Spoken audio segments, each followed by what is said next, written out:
Alright guys, I'm trying something a little bit new today. Let me know what you think. Today I'm going to be covering some tournament replays. These are from Ojama versus BKC in Smogon Tour.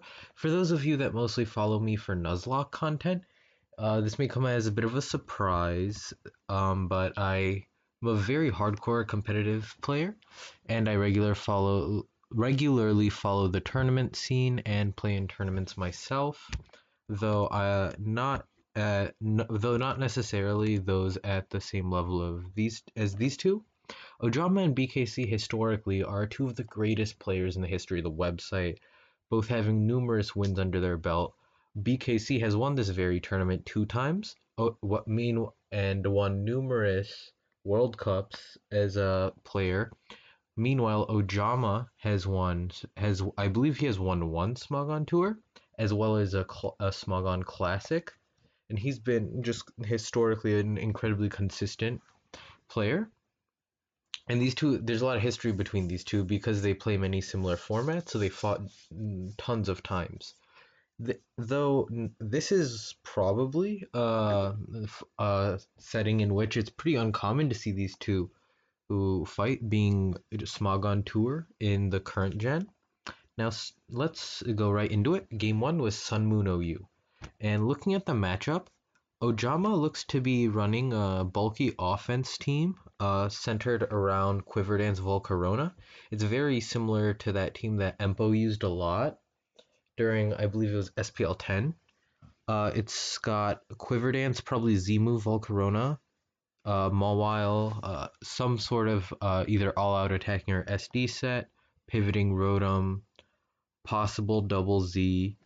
Then there's a Stealth Rock Landorus, probably Spikes Pharaoh, and then either Specs or Scarf Keldeo. I don't think it's going to be Z-Move Keldeo on this team with Vulcan Rotom on it. BKC has a team himself.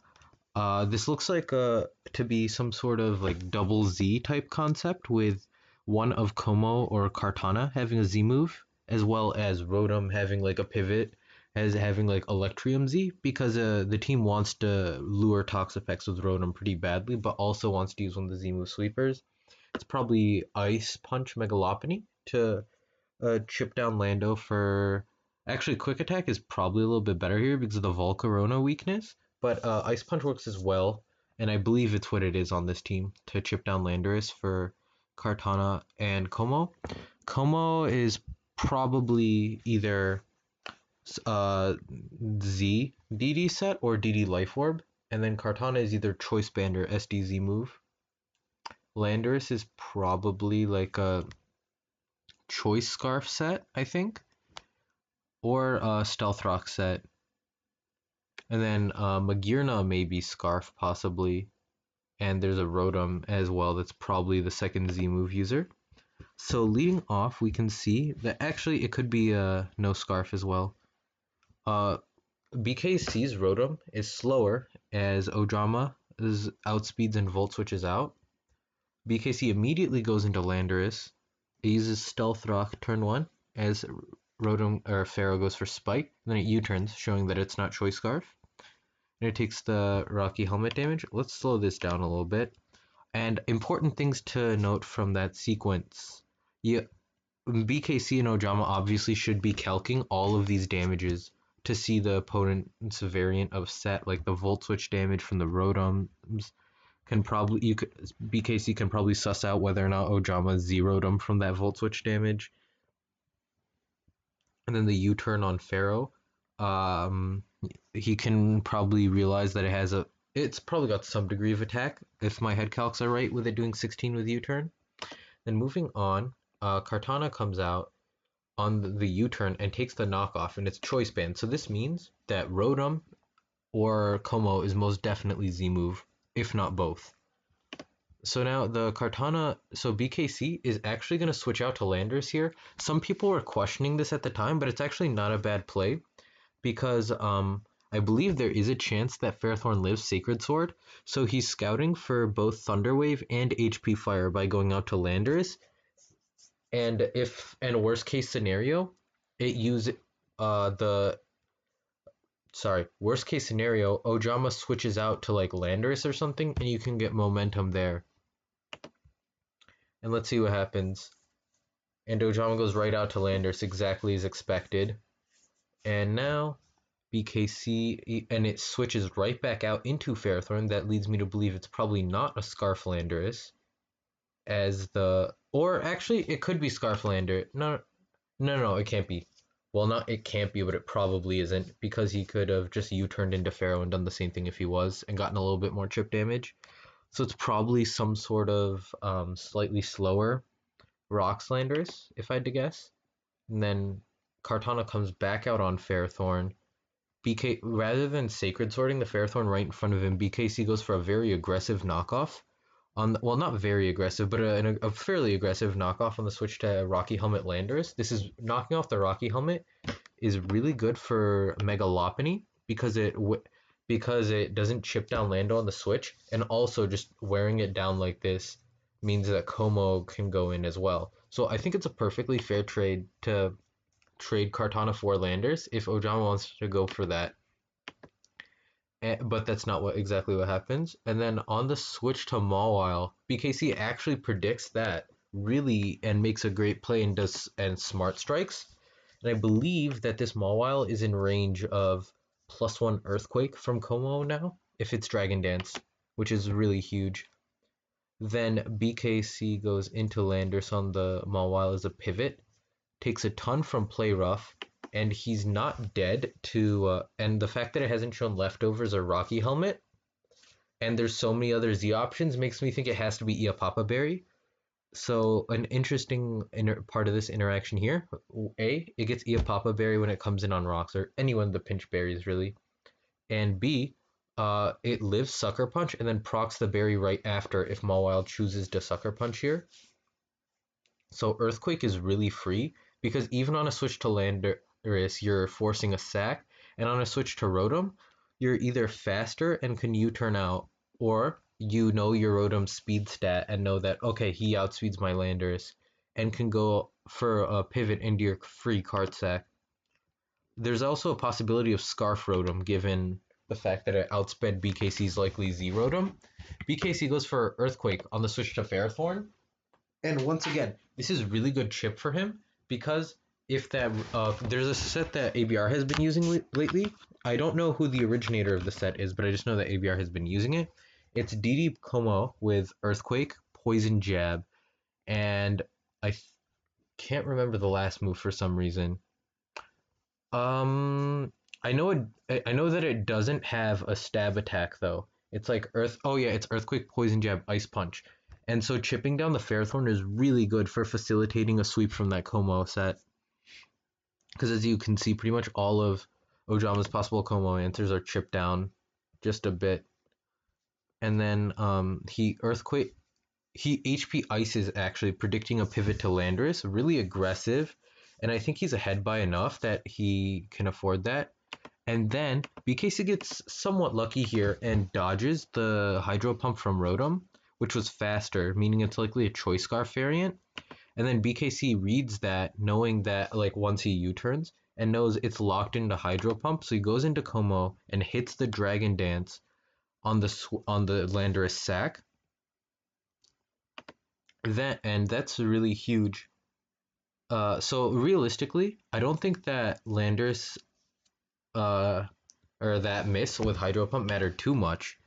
But then BKC, oh, interesting. The Keldeo moved first. That means the Keldeo ended up being the Scarfer rather than the Rotom. So perhaps BKC saw that it didn't Wisp his Rotom turn 1 or something like that, and like deduced that it wasn't Will-O-Wisp and set up it as a result that way.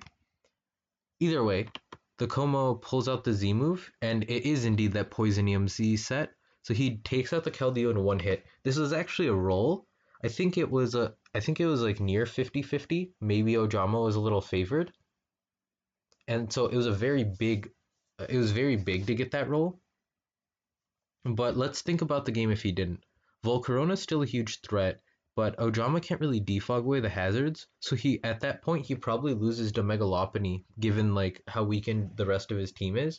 So I don't think that miss mattered.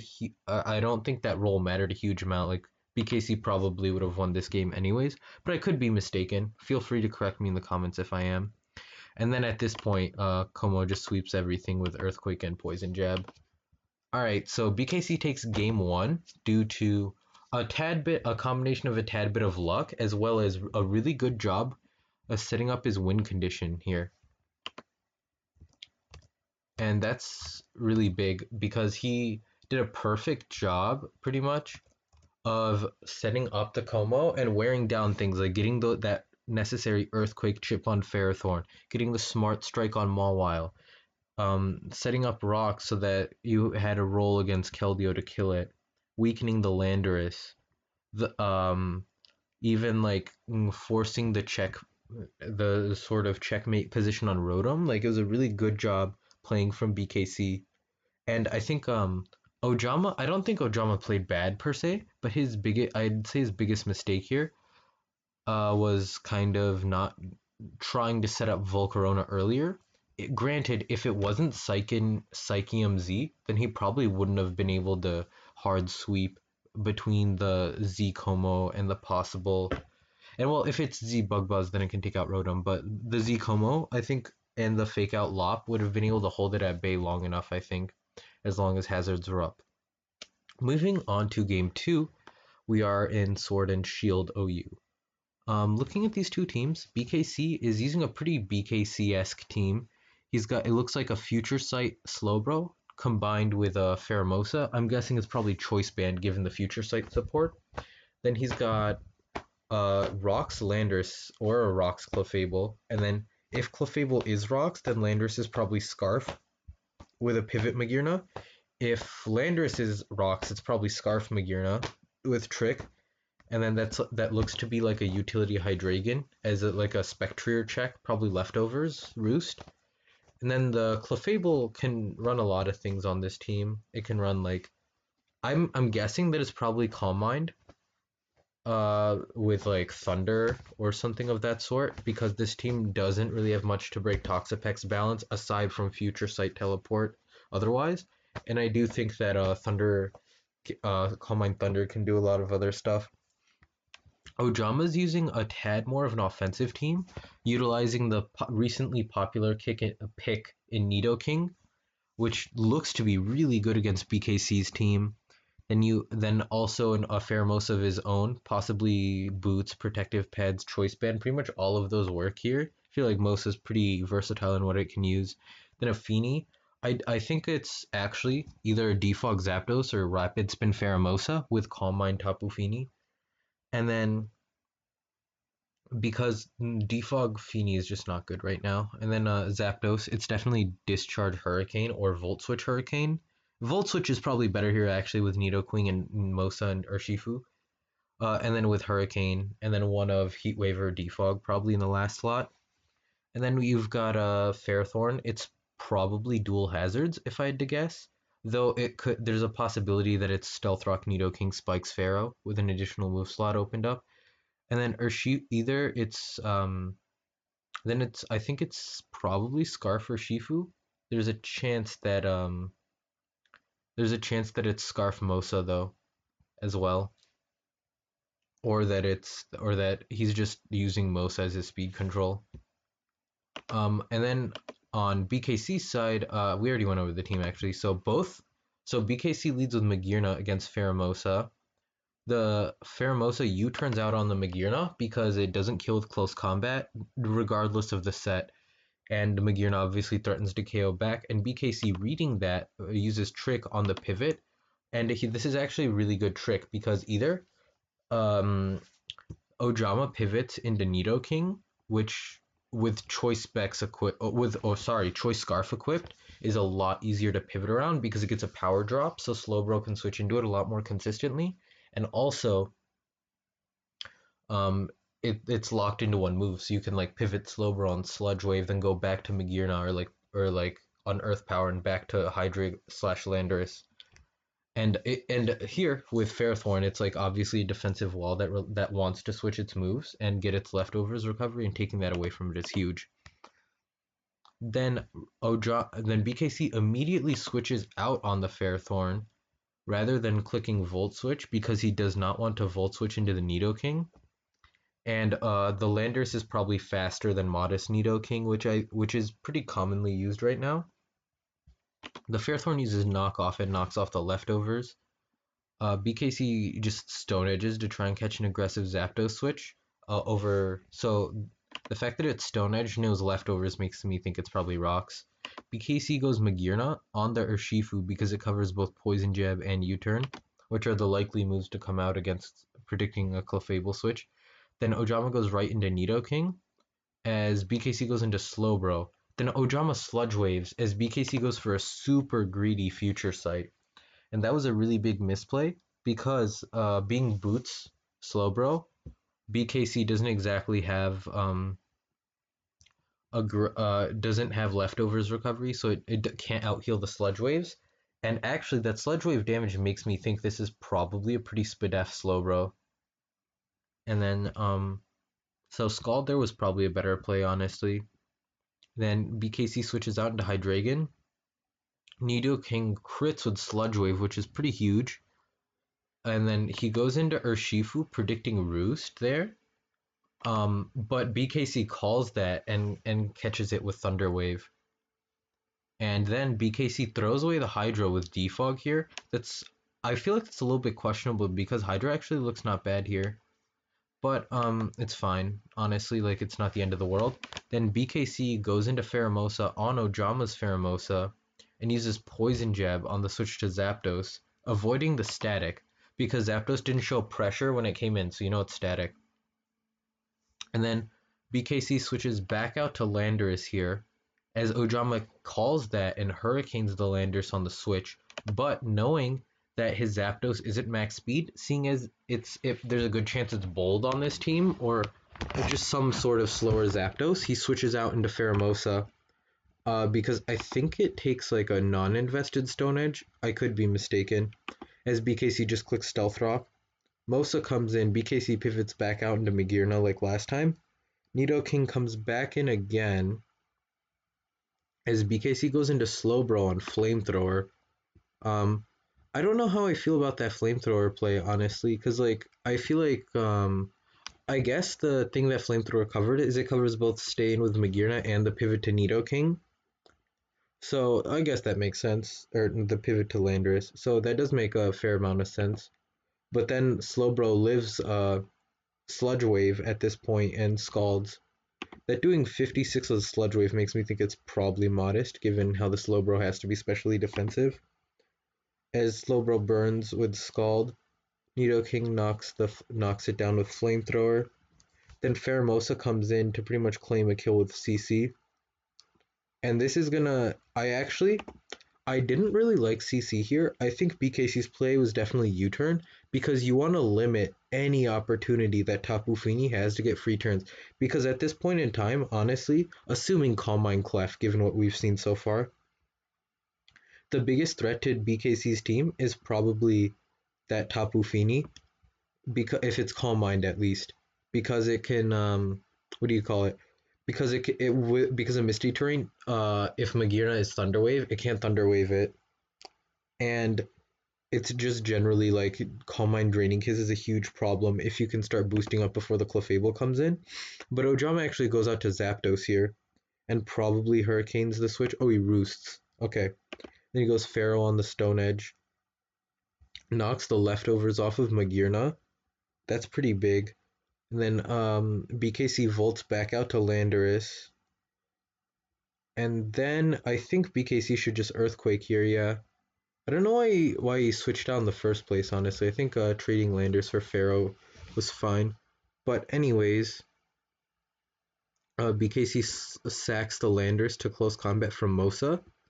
Then he probably goes Clefable here and starts setting up with Calm Mind. Though, if it's Choice Band Mosa or Poison Jab, you probably want to Moonblast there. But Calm Mind was fine, honestly. And then BKC goes for a Thunderbolt immediately while he's ahead on boosts.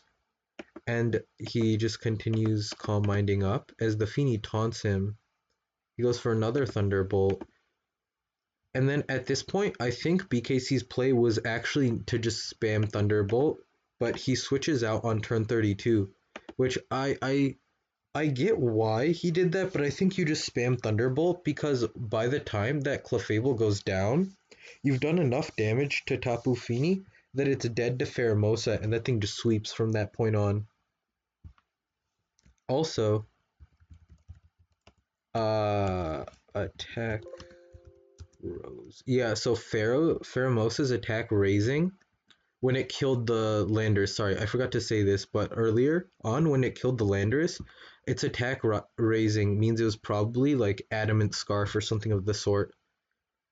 And then moving on, we're gonna get a few turns where, so here, BKC paralyzes the Tapu Fini with Thunderwave Magearna, and then tricks away the leftovers, which is pretty good because it means all of your damage is like relative. Well, it doesn't stick because of Draining Kiss, but it means that it doesn't heal every turn passively. And then he spams Fluor Cannon here. Some people were calling it so then until he eventually crits on turn 39. I feel like some people are calling this hacks, but I feel like that's an unfair assessment of this game given that Ojama did kind of crit the Hydreigon, which it didn't force BKC to sack it, but it made sacking it a lot easy. It made him more liable to sack it because it wasn't as healthy and couldn't pivot in on anything from that point on. And then we get a few more turns as Ojama complains in the battle chat. And like in the heat of the moment, I can definitely understand why you can get frustrated with that. And also it did get to it used all 8 Fluors, so it's got decent chances to crit at that point. But I understand the irritation there from Ojama, as BKC is choice band Mosa and just spams close combat against the Zapdos, because I think at this point his Clef just wins, unless it's Poison Jab Pheromosa, and it isn't, it's triple Axle, so the Clef just uses Moonblast to take it out, not risking anything really. Zap comes in, it doesn't confuse it. Ojama is trying to confuse. He hits Hurricane, Clef soft boiled. This is a really tense set of turns here. And then Clef soft boiled one more time. He really just needs one more soft boiled to be able to start calm minding. And now it confuses and he calm minds. So then he should be home free, right? But he hits himself on the last turn, and Ojama kills it with Hurricane to end this game in a very climactic finish. I think honestly, the hacks in this game like equaled out more or less by the end. Like, I don't think BKC can be super upset because the crit with Magearna. I don't think Ojama can be super upset about the crit because he ended up getting it back with Zapdos and the Nidoking crit earlier. Moving on to game 3.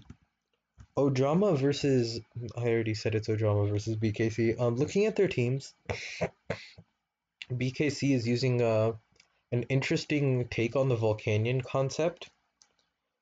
He's using Sand Team with Titar to pursue Volcanion switch-ins like Latios, Torn, etc. Well, Torn isn't really a switch-in, but like it's a pivot, and it's like just generally the things that switch into Volcanion do get trapped by Titar. Then you've got some breakers like Diancie to benefit from the Sand Spadef boost. You got Tangrowth and Torn as your pivots. And Ojama's got a bit of a bulky offense team centering around Manaphy, it looks like. He's probably predicting a pretty AVR style balance slash semi-stall team coming out from BKC, which is why he wanted to use Manaphy here. Um, Honestly, with the Volcanion on BKC's team, he's actually pretty well equipped against Manaphy. He's just got to be very cognizant of hazards and preventing those from going up for the sake of minimizing the chip on Volcanion. Scizor is also a pretty big threat because combined with Manaphy, there's a chance you can overload the Volcanion. Other things on the team, it's probably like SD U-turn on this. It's probably like all-out attacker. I don't know, these sets are pretty self-explanatory. The Manaphy's probably Tail Glow 3 attacks, if I had to guess. AV Torn. Rocks on either Heatran or Lando. Probably Rocks, Heatran, Scarf, Lando, and then it's like Specs Latios probably. Let's just hop right into it. Torn leads against Landers. Now, those of you who like are more in tune with the little sub complexities of the Horus metagame know that many Tornadus have been running HP Ice in the last bit of time, especially over the course of SPL 11. ABR made a pretty. I think he made all of Schneider's ORS OU teams, and he is known for dropping Hurricane on Tornadus due to its inconsistency. And oftentimes he picked up HP Ice, which would be huge against Landorus here. So Ojama has to keep that in mind. Additionally, from BKC's perspective, if this is Scarf Landorus, the Torn should probably be EV'd to live one Stone Edge. If it isn't, then that's okay. But if it is, then I feel like Knockoff is pretty free here. And if it isn't, then you should just pivot out to Tangrowth. And the understanding the knockoff, it knocks the Scarf off of Landers if it is Scarf. The removing one thing that outspeeds Diancie, limiting it to just Torn. If it's Scarf Landers, and B, if he switches out to like Heatran, you knock off its leftovers, meaning that any damage on it will be permanent, which is especially useful since it can't protect off the T-Tar pursuits without leftovers. Now on the turn 1, Ojama goes into Heatran as BKC actually U-turns out. I think U-turn's a fine play there. He probably just didn't want to risk knocking off and taking a ton of damage. In the case of an unlikely Rocky Helmet Stone Edge set, because I think there is a chance that Rocky Helmet chip plus Stone Edge damage does kill Tornadus there. So that's actually a good play. I didn't think about that initially, but it came to me afterwards. So he just U-turned out. Went into Excadrill. It's probably Stealth Rock given the team. The reason why I'm saying that is that with Volcanion, you're probably going to want either a Choice Scarf or Choice Band Tyranitar for increased consistency with Pursuit Trapping. So that means you're going to have to run either SR Stealth Rock Diancie or Stealth Rock Excadrill. The reason why I lean towards Excadrill as the Stealth Rocker on this team is because Diancie is already pretty strapped for move slots, given that it has to run Protect in this gen. And between HP, Fire, Earth Power, Diamond Storm, Moonblast, it has a lot of attacking moves to pick from as is, so you don't want to burden that instability by adding another move to the mix. And then moving on, BKC really smartly predicts that Heatran to switch out and clicks Stealth Rock as Landorus comes in. Then he goes right out into Tornadus and uses Hurricane as Ojama uses Stone Edge. And yeah, it looks like Stone Edge plus Rocky Helmet just barely killed the Torn, so really good on BKC for noticing that and U-turning out. Then BKC Hurricanes confuses the Landers and it hits itself there. I think at this point BKC realized I don't know. I think I probably would have switched out into Tangrowth there. I think what BKC was thinking is that Ojama didn't want to let Tangrowth in and let it sleep out or something, so he was going to U-turn there, or he was going to just switch straight into Heatran. Or not Heatran, but like just switch straight out. Maybe Heatran. And he just Hurricaned, predicting a switch of sorts. But that's really unlucky for Ojama. And he doesn't say anything, so there's a chance he used U-turn there, but either way, that does suck, because even if he did use U-turn there, he would have had a sack in the back, which is always valuable. Then BKC goes straight out to Diancie on the switch to Torn. Interesting thing about this interaction here, Diancie is increased stats before it Mega Evolves, so pivoting it unmega'd into Torn is actually a pretty good play because it takes less damage, obviously, and you get a chance to Mega Evolve it. Now you don't actually want to let this Scizor Sword stance up, so you can't protect on it. So BKC goes straight into Excadrill, and the Bullet Punch from Ojama was really aggressive, predicting HP Fire to come out. That was a good Bullet Punch, definitely, because a lot of players use Swords Dance or Roost or something there, as the Diancie just HP fires the Scizor. It's happened so many times in our SOU tournament games. So it was smart of Ojama to Bullet Punch there. It was pretty safe. BKC spins away the hazards to make space for Volcanion to come in and pivot in on this, as instead he actually reads the Scizor to Bullet Punch and uses Earthquake there. Then he switches out into Volcanion as Scizor uses U-turn, probably to go into Torn or Lottie. As he goes into Torn, BKC really doesn't want to get his leftovers knocked off, so he's going to pivot out to Diancie here. Also, I just realized I've had this on normal speed, that's why I was going so fast. As he just knocks off here. And now BKC finds a chance to Mega Evolve, and Mega Evolves and probably uses Diamond Storm on the Heatran. Yep, that's exactly what happens. And that does a ton of damage. The Heatran can't really click Stealth Rock in the case of an unlikely Earth Power Diancie, and he also Earth Powers because at this point he's kind of far behind and has to bank on BKC choking and just like Diamond Storming it. Well, it's not a super choke, like he can probably still win without that, but he has to rely on BKC staying in and like using Diamond Storm on the Heatran or something. As then BKC comes in with Torn on the Heatran to knock it off, which A puts it in range of Diamond Storm, and B means it can't recover anymore. And then he can just U-turn out for free into T-Tar, which takes very little from Earth Power. As Ojama does do a pretty good job to catch that in Toxic, but at this point BKC is just gonna superpower to take out the Heatran. And with hazards gone and Landers dead, there's not much Ojama can do to pressure that Volcanion for Manaphy anymore. Scizor comes out again. It's forced to roost here as BKC goes into Volcanion. And BKC probably Steam Eruptions here to get more damage on the Latios switch. And over Flamethrower, obviously. And that's exactly what he does. Let's see if he gets a burn. He does, though now he can go into Tyranitar pretty freely.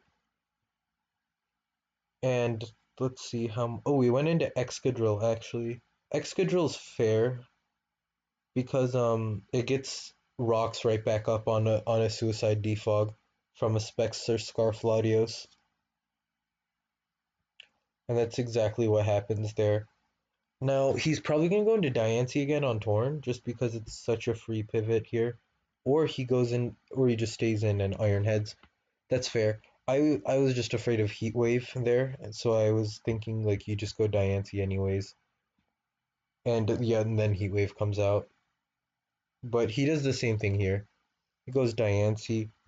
He's gonna just this game was pretty much wrapped up once the Landers hit itself in confusion, because at that point BKC really just needed a chance to spin off the hazards, and then Volcanion just was too much to stop after that happened. And then Ojama doubles back out to Latios on the Volcanion switch, but unfortunately dies to burn there. And he's gonna go back out into Torn. And we're gonna see a little repeat of that sequence pretty much with him going Tyranitar. Now that Latios is dead, he doesn't need HP on this. And Scizor is gonna come out, Volcanion comes in, Flamethrower on the Manaphy, HP Grass / Electric on the Tail Glow. It crit. I don't really think that this was winnable with for the Manaphy at this point. And then yeah, Ojama says, and then Ojama like talks about how he's not really someone that's that plays Oraceton, so he was kind of the Hurricane confusion in combination with his already like pretty poor matchup made this game just like unplayable for him. BKC goes out to Tangrowth on the Sword Stance, and then he gets U-turned on as Torn comes in, and he Sleep Powders, or Stun Spores, same thing, really. Sax T-Tar goes Diancie, takes out the Scizor and Torn with Flamethrower and Steam Eruption. That's the series. So BKC played really well. I liked all of his teams that he used, actually. I think he had really good team choices here in all three generations.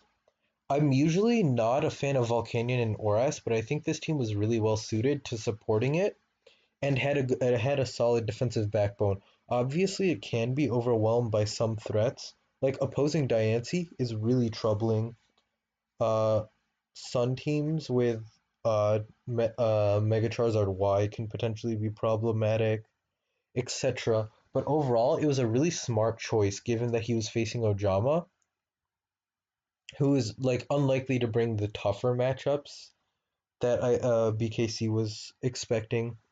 Uh, Good series all around both, and I hope both of them have good luck in any future tournaments they participate in. I hope you guys enjoyed the video and have a wonderful day.